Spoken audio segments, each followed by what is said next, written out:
remonte à l'automne 2009, quand Alain Juppé et Michel Rocard ont signé un rapport qui préfigurait le FNA. Ensuite, il y a eu une loi de finances au mois de janvier 2010 et c'est le seul fonds qui était prévu par cette loi de finances, qui était la loi de finances du premier programme d'investissement d'avenir. Donc c'est une genèse vraiment ancienne qui a abouti en juillet 2011 à cause des délais d'obtention à Bruxelles d'un blanc-seing, et ça c'est toujours très long comme on le sait.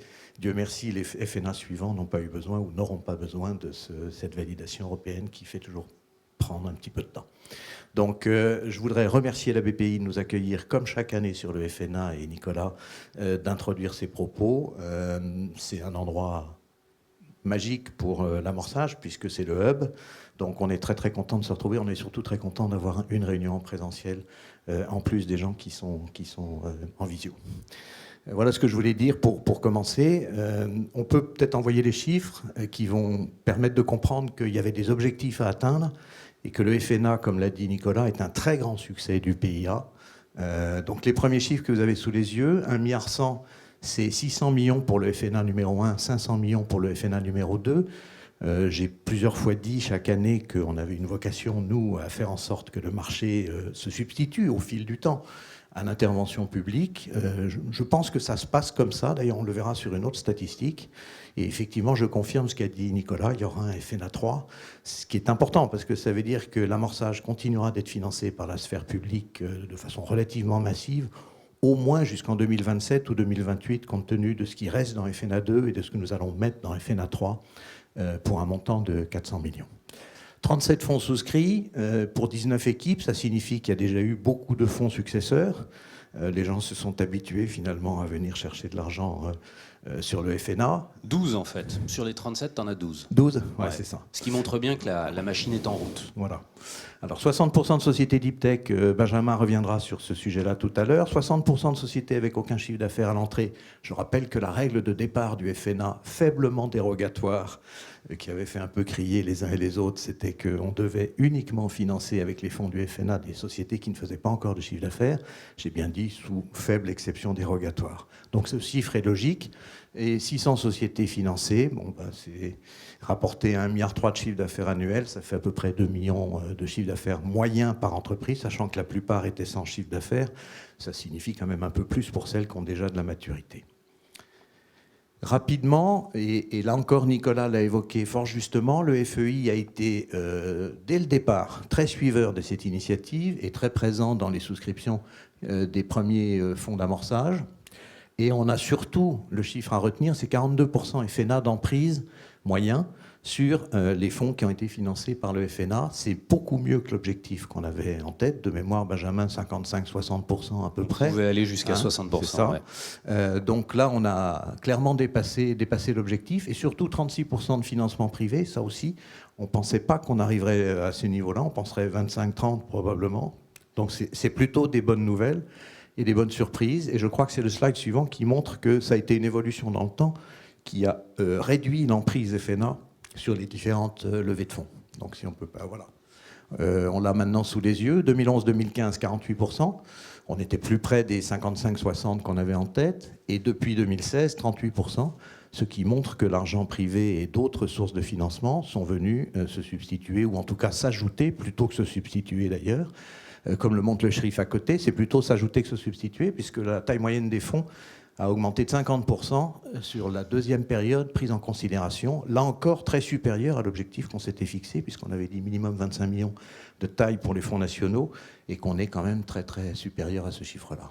Juste pour vous donner un ordre d'idée, le fonds le plus petit, c'est 25, puisque c'était le minimum qu'on s'était fixé. Le plus gros, c'est 90 millions. Juste, je reviens sur l'histoire du privé, Pascal, parce que ces chiffres-là, c'est une globalisation du FNA1 et du FNA2. Ce qui est intéressant aussi, c'est de voir la dynamique entre les deux, entre le FNA1 et le FNA2. Si on additionne FNA, autres publics et FEI, finalement, dans le FNA, on voit qu'il y a 68% de public, 68, ce qui est énorme. Si on regarde pour l'instant ce qui se passe dans le FNA2, avec à peu près une dizaine de fonds aujourd'hui en portefeuille, on a 52% de public. Donc FNA plus FEI plus les autres organismes publics représentent 52%. Donc il y a une baisse de 68 à 52% entre les deux, ce qui est absolument... c'était le but qu'on voulait se fixer dès le départ. C'est clair. à la subtilité près que le FEI est considéré comme un investisseur privé. Ça, c'est magique. Voilà. Réglementairement privé, mais enfin bon. Maintenant, c'est toi. Alors oui, donc cette slide-là, 2 mots sur cette slide, qu'on présente à chaque fois d'ailleurs, avec un chiffre important qui est finalement 1 euro apporté par le FNA, 18 euros levés par les sociétés du portefeuille, donc il y a un levier qui est assez considérable. Peut-être 2 mots d'explication là-dessus. Sur la première barre que vous voyez à gauche, le 1,1, c'est ce que disait Pascal tout à l'heure, c'est la taille cumulée du FNA 1 et du FNA 2. Le 755 millions, c'est le total de ce qu'ont investi les fonds FNA dans, enfin les 2 fonds FNA 1 et FNA 2 dans des fonds d'amorçage. Et 345 millions d'euros que vous voyez tout en bas de la première barre, c'est finalement la quote-part du FNA par transparence qui a été investie dans les startups. Bon. Et quand on rapporte ces 345 millions aux 6,3 milliards qui ont été levés par les startups, ben on s'aperçoit qu'il y a un levier de 18, ce qui est absolument considérable. Il progresse à chaque fois d'ailleurs. À chaque fois qu'on fait la présentation ici, le levier augmente et c'est bien normal puisque les startups continuent à se développer avec beaucoup d'argent qui sont investis à des tours de table assez impressionnants, y compris ces dernières semaines et ces derniers mois, comme vous avez pu le constater. Voilà, alors là, il n'y a pas énormément de choses à dire. Finalement, c'est l'exhaustivité de toutes les sociétés de gestion des fonds du portefeuille du FNA. Finalement, il y avait relativement peu d'acteurs au moment de la création du FNA. Un des objectifs du FNA, c'était de créer un écosystème un peu solide et pérenne. Et donc, aujourd'hui, on a tous ces acteurs-là qui sont des acteurs qui sont spécialisés dans l'amorçage ou qui gèrent au moins un fonds dont la stratégie est totalement dédiée à l'amorçage. Ça fait au total 37 fonds. En réalité, il y en a un 38e qu'on a signé il y a 2 jours, mais on ne peut pas le citer parce qu'ils veulent faire un communiqué de presse. Mais il y en a un 38e déjà, qui a été signé donc il y a 2 jours. 11 fonds interrégionaux à l'intérieur de ces 38 fonds.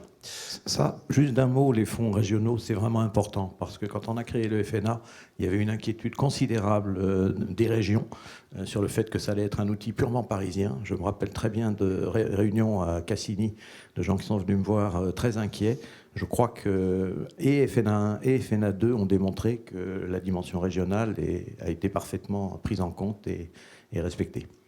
Et alors finalement, ce qui est intéressant, c'est que cette émergence d'acteurs et de fonds qui sont spécialisés dans l'amorçage, c'est qu'une vision partielle de la réalité. La réalité, c'est que depuis la création du FNA, la plupart des fonds VC, dont le modèle est de faire de la série A, ont tous progressivement intégré un seed pool à l'intérieur de leur stratégie.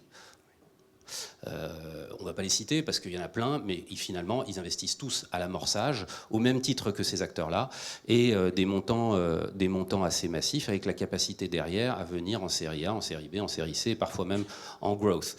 Mais là, on a les acteurs qui gèrent des fonds FNA, et à côté de ça, il y a tous les fonds VC qui ont intégré des seed pools de façon, je dirais, structurelle dans leur modèle économique. Voilà, là c'est une autre vision de l'écosystème aujourd'hui de l'amorçage. Finalement, ça fonctionne quand tout le monde joue le jeu. Tout le monde joue le jeu, c'est-à-dire les instituts de recherche, les écoles. Alors dès le départ, il y en a quelques-uns. Le CEA, Nicolas l'a cité tout à l'heure, hein, qui était assez précurseur. INSERM aussi, un des tout premiers fonds d'amorçage du portefeuille, c'était INSERM Transfert Initiative. Je crois que c'est le premier. C'est peut-être même le tout premier, effectivement. Et puis sont arrivés des fonds qui mutualisent un certain nombre d'établissements d'enseignement supérieur, par exemple le fonds PSL, j'ai vu Bruno tout à l'heure dans la salle, par exemple l'Université Paris-Saclay, dont le fonds est géré par Partech, le fonds PSL est géré par Elaya. Donc de plus en plus d'instituts de recherche se sont aperçus que finalement il fallait faire beaucoup plus et bâtir des liens avec des investisseurs professionnels, avec finalement une boîte à outils à la disposition de leurs chercheurs ou de leurs étudiants pour créer leurs startups et les accélérer. Au-delà de ça, il y a tous les fonds VC dont je parlais tout à l'heure, français, mais il y a aussi une présence importante des fonds étrangers. On voit finalement qu'au niveau de la série A, il y a quasiment systématiquement aujourd'hui des acteurs étrangers. Il y en a même qui interviennent dès l'amorçage, ce qui est une bonne chose, c'est ce qu'on voulait.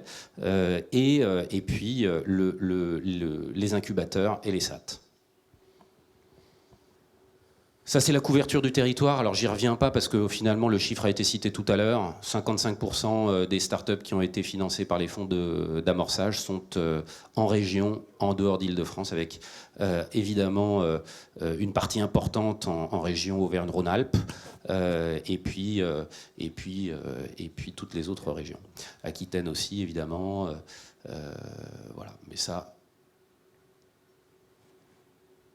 Alors la deep tech, ça c'est fondamental parce que une des choses qui était quand même mentionnée, il y avait une petite musique au début, tu te souviens Nicolas du FNA, qui disait que les fonds FNA ne finançaient que des plateformes web de commerce, etc. Ce qui est en fait factuellement faux, puisque quand on regarde les chiffres, c'est 60% en nombre des sociétés qui ont été financées par le FNA qui sont des startups deep tech, et en montant c'est encore plus évidemment, puisque elles sont plus intenses sur le plan capitalistique. Donc 70% des montants ont été investis dans des startups de la deep tech. Ça fait 557 millions au total et 345 sociétés deep tech. 14 fonds dédiés à la deep tech souscrits par le FNA. Alors, moi, ce que je voudrais mentionner, et peut-être que Florent y reviendra en conclusion, sur le FNA 2, ce dont on s'aperçoit, c'est que la proportion finalement de fonds 100% deep tech est beaucoup plus importante que dans le FNA. En fait, la quasi-totalité des fonds du FNA 2 sont des fonds deep tech. Et ce n'est pas le résultat d'une volonté de notre part. Hein. On n'a pas décidé de ne sélectionner que les fonds dont la stratégie était exclusivement orientée vers la deep tech. Absolument. Ça correspond juste à l'évolution de l'écosystème et à ce que cherchent aussi un certain nombre d'investisseurs, les corporates et les investisseurs étrangers. Voilà, là ce sont un peu tous les secteurs de la deep tech. Là aussi je vais passer rapidement pour éviter de prendre trop de retard, mais ce sont tous les secteurs de la deep tech qui sont représentés à l'intérieur du portefeuille sous-jacent du FNA. Peut-être juste un petit mot, la seule petite déception, c'est le poids relatif de la transition écologique et énergétique. On pensait au début que ça serait un petit peu plus que ça, même si les grands équilibres sont à peu près conformes à ce qu'on se disait il y a 10 ans. Ben, la réalité, c'est qu'il y a encore très peu d'acteurs dans ce domaine-là. Il commence à y en avoir de plus en plus. En général, ils arrivent par le growth et le late stage, mais ils vont naturellement, c'est ce qu'on constate à chaque fois, tous se déplacer vers l'early stage et l'amorçage. Donc, dans les 5 prochaines années, je pense que cette proportion-là aussi va augmenter. Voilà, donc là, alors aujourd'hui, on a, je pense, une vingtaine de licornes françaises officielles. Dans la vingtaine de licornes françaises officielles, vous en avez 4 qui ont été financées par des fonds du FNA, dont certaines il y a pas mal de temps. Je pense que Xavier reviendra sur l'histoire de Miracle, dont le premier investissement, je pense, date de 2012. Xavier, donc c'est une histoire longue, ce qui était aussi un des objectifs du FNA. Alan et Jelly Smack, c'est un peu plus récent, je pense que c'est plutôt 2016, et puis Shift Technology, c'est 2014. Voilà. Donc c'est quatre beaux exemples qui seront, on en est sûr, suivis par beaucoup d'autres. Alors on a mentionné quelques exemples ici, c'est pas exhaustif évidemment, il y en a beaucoup d'autres, et vu la dynamique de l'écosystème aujourd'hui, finalement, il y en a quelques-unes qui sortent, qu'on ne connaissait absolument pas il y a 3 mois, et qu'on découvre totalement du jour au lendemain avec des tours absolument hallucinants. Donc forcément ils sont pas là, mais on les verra apparaître dans les semaines et les mois à venir. Pascal, je te laisse la main sur celle-là. Ça va être extrêmement rapide. Il y avait des critères de réussite du FNA, on en a parlé, l'effet de levier, le poids relatif donc des acteurs privés versus publics. Il y avait les performances, ça on va pas commenter aujourd'hui ce que sera la performance des FNA, mais ça va être une très bonne performance. On en parlait avec Benjamin hier. Et quelques chiffres peut-être plus macroéconomiques et plus importants du point de vue de l'État, mais on sait que ce n'est pas les boîtes en amorçage qui vont résoudre le problème du chômage en France. Pour autant, 12 000 emplois créés, ce n'est pas rien du tout. Et c'est 12 000 emplois à l'instant T. Donc c'est typiquement un chiffre qu'il faut projeter à 15 ans, en espérant effectivement que les licornes qui étaient évoquées par Benjamin porteront leurs fruits.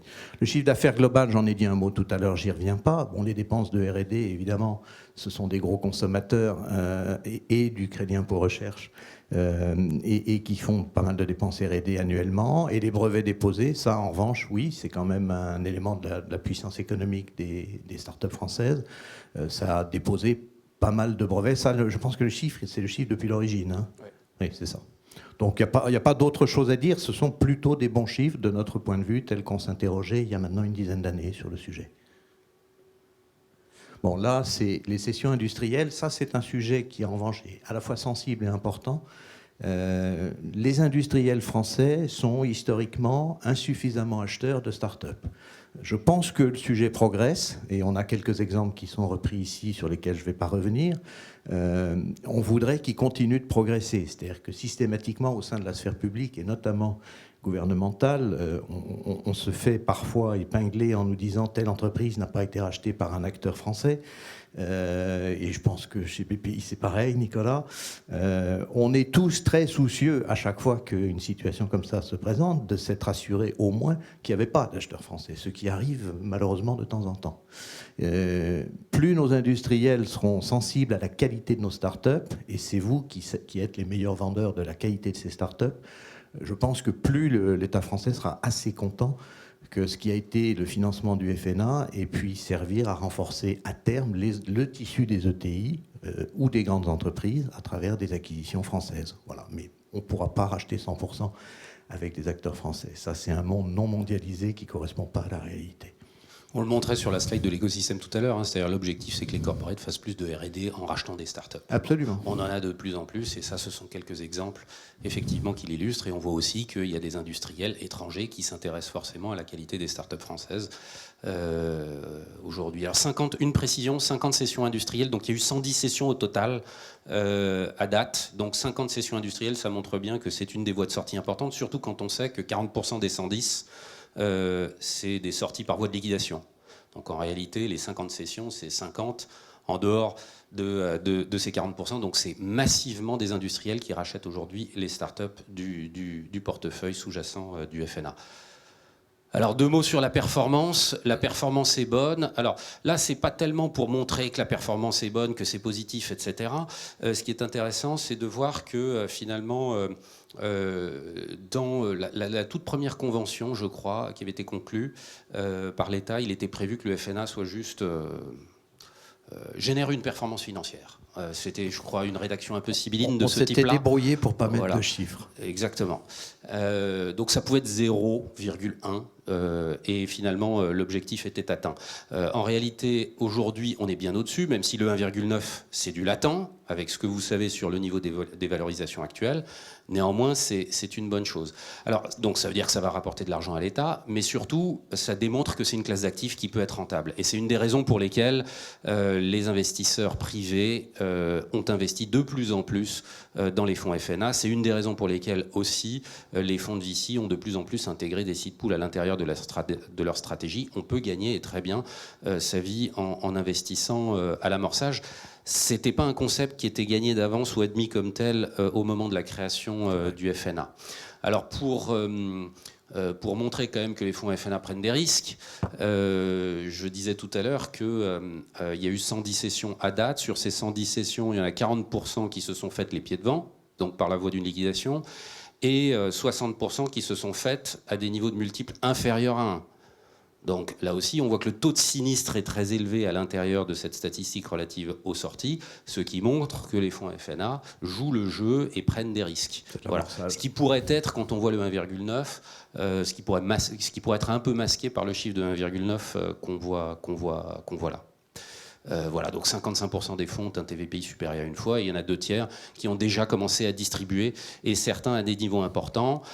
Sur les 55 qui ont un TVPI au-dessus de 1 fois, c'est intéressant de montrer qu'il y en a 3, on ne les citera pas, hein, qui ont un TVPI au-dessus de 3.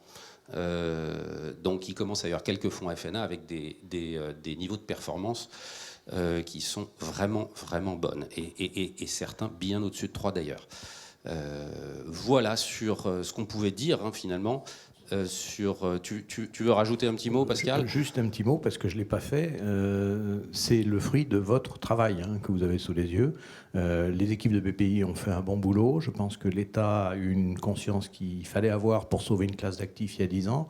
Aujourd'hui, on n'est plus dans la logique de sauvetage de la classe d'actifs. On est dans plutôt le fait de la doper. Donc voilà, merci à tous. C'est votre boulot. Merci à tous.